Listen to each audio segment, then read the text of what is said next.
ఈరోజు మా కాలనీలో 30 మెంబర్స్కి పాట్లక్ అరేంజ్ చేసుకున్నాము. దానికోసం మాకు డబల్ కా మీఠా వచ్చింది. దానికి కావాల్సిన ఇంగ్రీడియంట్స్ బ్రెడ్ స్లైసెస్ని సైడ్స్ తీసేసి కట్ చేసుకొని పెట్టుకోవాలి. పాలు 1 లీటర్ పాలని 1/2 లీటర్కి మరిగించి రెడీగా పెట్టుకోవాలి. టూటీ ఫ్రూటీ, డ్రై ఫ్రూట్స్ సన్నగా చాప్ చేసి పెట్టుకోవాలి. నెయ్యి, షుగర్ని కూడా సిరప్ చేయాలి. ఆ ప్రాసెస్లో చూపిస్తాను.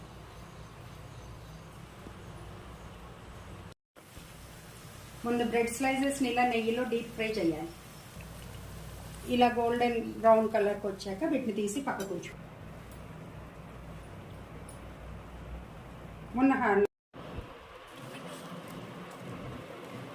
మనం ఫ్రై చేసిన బ్రెడ్ స్లైసెస్ని ఇలా లేయర్ బై లేయర్ పేర్చుకోవాలి. ఫస్ట్ బ్రెడ్ని ఒక లేయర్ ఆల్రెడీ పెట్టేశాను, దానిపైన ఇంకో లేయర్ కూడా పెడుతున్నాను.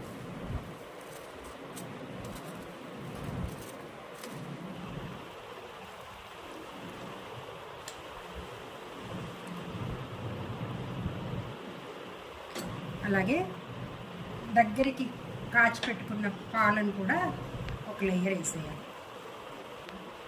దగ్గరికి కాచి పెట్టుకుని రబడీలాగా ప్రిపేర్ చేసుకున్న పాలని ఇంకో లేయర్ వేసి, టూటీ ఫ్రూటీ, డ్రై ఫ్రూట్స్ని నెయ్యిలో వేయించి పెట్టుకున్నది కూడా ఒక స్పూన్. ఇలా మనం ఫ్రై చేసిన బ్రెడ్ స్లైసెస్ అన్నిటిని లేయర్ బై లేయర్ పేర్చి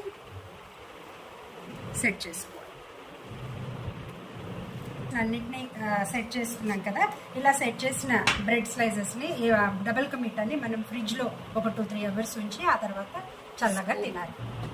ఇందాక ఫ్రిడ్జ్లో డబల్ కా మీఠాని మనం సెట్ చేసుకున్నాం. 2 అవర్స్ తర్వాత ఇది రెడీ అయ్యి ఇలాగా ఉంటుంది, మీకు దగ్గరగా వచ్చి ఇలాగా ఉంటుంది. దీన్ని ఇప్పుడు ప్లేట్స్లో సర్వ్ చేసుకుందాం.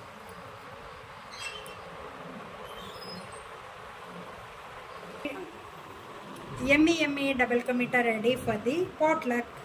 మీరు కూడా ఇలాగా పాట్లక్స్ ఏమైనా ఉంటే ప్రిపేర్ చేసుకోండి. చాలా ఈజీగా టేస్టీగా చేసుకునే డబల్ కా మీఠా. మీకు ఈ రెసిపీ నచ్చితే షేర్ చేయండి, లైక్ చేయండి, సబ్స్క్రైబ్ కూడా చేయండి. Thank you.